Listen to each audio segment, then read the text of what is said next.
শইকীয়া জিন্দাবাদ জিন্দাবাদ জিন্দাবাদ অৰজিত শইকীয়া জিন্দাবাদ জিন্দাবাদ জিন্দাবাদ গৌৰৱ গগৈ জিন্দাবাদ জিন্দাবাদ জিন্দাবাদ গৌৰৱ গগৈ জিন্দাবাদ জিন্দাবাদ জিন্দাবাদ ৰাহুল গান্ধী জিন্দাবাদ জিন্দাবাদ জিন্দাবাদ ৰাহুল গান্ধী জিন্দাবাদ জিন্দাবাদ জিন্দাবাদ অসম প্ৰদেশ কংগ্ৰেছ জাতীয় কংগ্ৰেছ জিন্দাবাদ জিন্দাবাদ জিন্দাবাদ মল্লিকাৰ্জুন জিন্দাবাদ সোনিয়া গান্ধী জিন্দাবাদ জিন্দাবাদ জিন্দাবাদ অৰজিত শইকীয়া জিন্দাবাদ জিন্দাবাদ জিন্দাবাদ গৌৰৱ গগৈ জিন্দাবাদ জিন্দাবাদ জিন্দাবাদ গৌৰৱ গগৈ জিন্দাবাদ জিন্দাবাদ জিন্দাবাদ গৌৰৱ গগৈ জিন্দাবাদ জিন্দাবাদ জিন্দাবাদ ভাৰতীয় জাতীয় কংগ্ৰেছ জিন্দাবাদ জিন্দাবাদ জিন্দাবাদ ভাৰতীয় জাতীয় কংগ্ৰেছ জিন্দাবাদ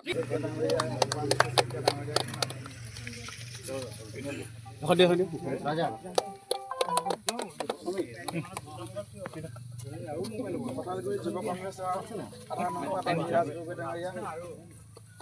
এক মণ্ডল কংগ্ৰেছৰ কাৰ্যকৰী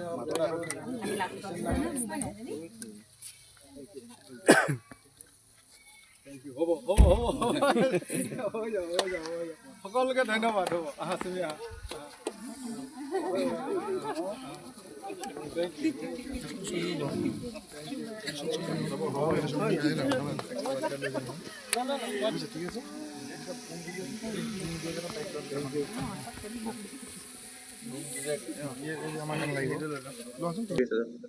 হয় চাওক, মই এই মুহূৰ্তত উপস্থিত আছোঁ খুমটাই সমষ্টিৰ হাউতলি অঞ্চলত আছোঁ আৰু এটা সময়ত আছিল খুমটাই সমষ্টিটো অগপৰ দুৰ্গ।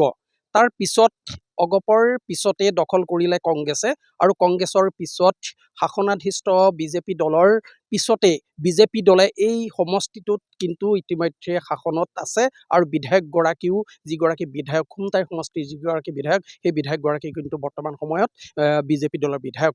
আৰু ইতিমধ্যে এটা কথা দেখিবলৈ পোৱা গৈছে, খুমটাই সমষ্টিত বিজেপি দলে সমান্তৰালভাৱে যি উন্নয়নৰ ধাৰা বোৱাই নিছে তাৰ কিন্তু একে সময়তে কংগ্ৰেছেও কিন্তু এক জোৰদাৰ প্ৰস্তুতি আৰম্ভ কৰিছে। যিহেতু ২৬ৰ নিৰ্বাচনৰ পাক মুহূৰ্তত কংগ্ৰেছ দলৰ যিসকল দলীয় কৰ্মী সেই দলীয় কৰ্মীসকলে ৰাইজৰ পদূলিত ৰাইজৰ কংগ্ৰেছ বুলি তেওঁলোকে ইতিমধ্যে প্ৰচাৰ অভিযান অব্যাহত ৰাখিছে। আৰু সমান্তৰালভাৱে এটা কথা ক'ব লাগিব, যিহেতু যিসকল কৰ্মী আছে সেই কৰ্মীসকলে প্ৰতিঘৰ ব্যক্তিৰ ঘৰত সোমাই তেওঁলোকে ইতিমধ্যে মনৰ বতৰা ল'বলৈ চেষ্টা কৰিছে। বিশেষকৈ উন্নয়নৰ যি ধাৰা, উন্নয়নৰ গতিপথ বা উন্নয়নৰ বিভিন্ন দিশৰ ওপৰত ইতিমধ্যে কংগ্ৰেছ দলৰ দলীয় কৰ্মীসকলে ইতিমধ্যে ধাৰাবাহিকতা অব্যাহত ৰাখিছে। সমান্তৰালভাৱে বিজেপিৰ লগতে কংগ্ৰেছেও কিন্তু এই ধাৰা অক্ষুণ্ণ ৰাখিছে।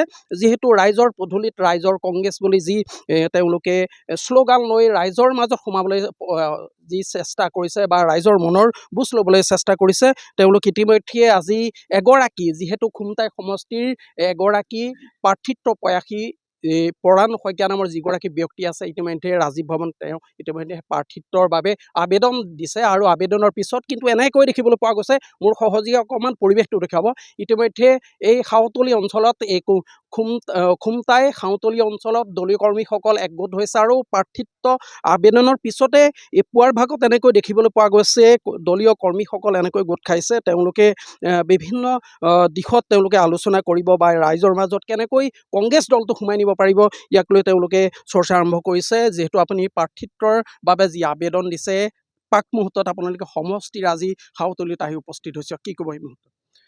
হয়, যোৱাকালি আমি খুমটাই সমষ্টিৰ কাৰণে জাতীয় কংগ্ৰেছ দলৰ হৈ আমি আবেদন দাখিল কৰিছোঁ আৰু যোৱাকালি তাৰ পৰা ঘূৰি অহাৰ পিছতেই আজি পুৱাৰ পৰাই আমাৰ সমষ্টিত ৰাইজৰ কংগ্ৰেছক ৰাইজৰ পদূলিলৈ লৈ যোৱাৰ এটা কাৰ্যসূচী আমি লৈছোঁ। এইটো আমাৰ মাননীয় সভাপতি গৌৰৱ গগৈদেৱৰ একটা সপোনৰ কাৰ্যসূচী।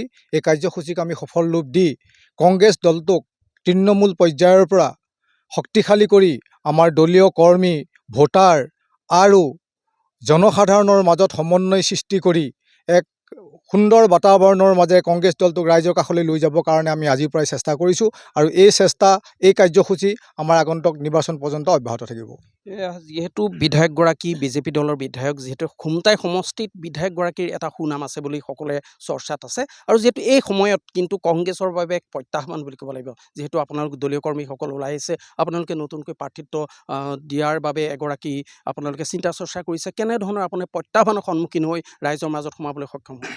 হয়, যোৱাকালি আমাৰ অসম প্ৰদেশ কংগ্ৰেছ কমিটিৰ OBC বিভাগৰ সন্মানীয় উপাধ্যক্ষ পৰাণজ্যোতি শইকীয়া ডাঙৰীয়া, তেখেতৰ প্ৰাৰ্থিত্বৰ বাবে যি আবেদন দাখিল কৰিলে।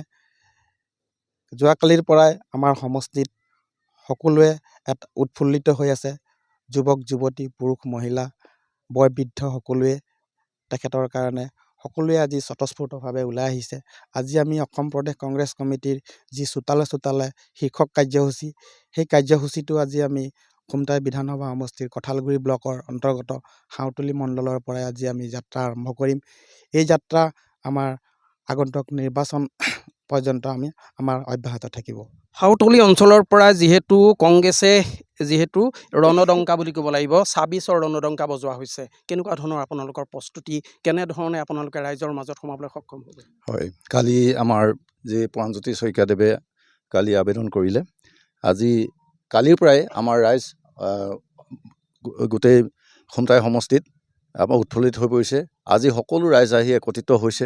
একত্ৰিত হৈ তেখেতৰ নেতৃত্বত আগন্তুক দিনত আমাৰ কংগ্ৰেছৰ যি ৰাইজৰ পদূলিয়ে পদূলিয়ে আজিৰ পৰাই আৰম্ভ হৈছে, আমাৰ নিৰ্বাচন পৰ্যন্ত এই ধাৰা চলি থাকিব।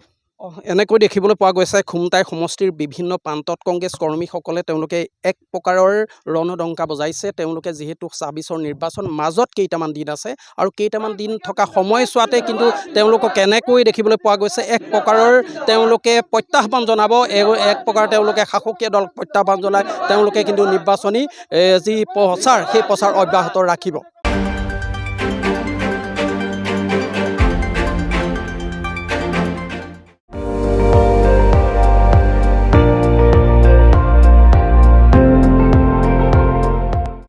আপুনি চাই আছে ND24, সৰ্বশ্ৰেষ্ঠ নহয় সৰ্বোত্তমৰ দৌৰ।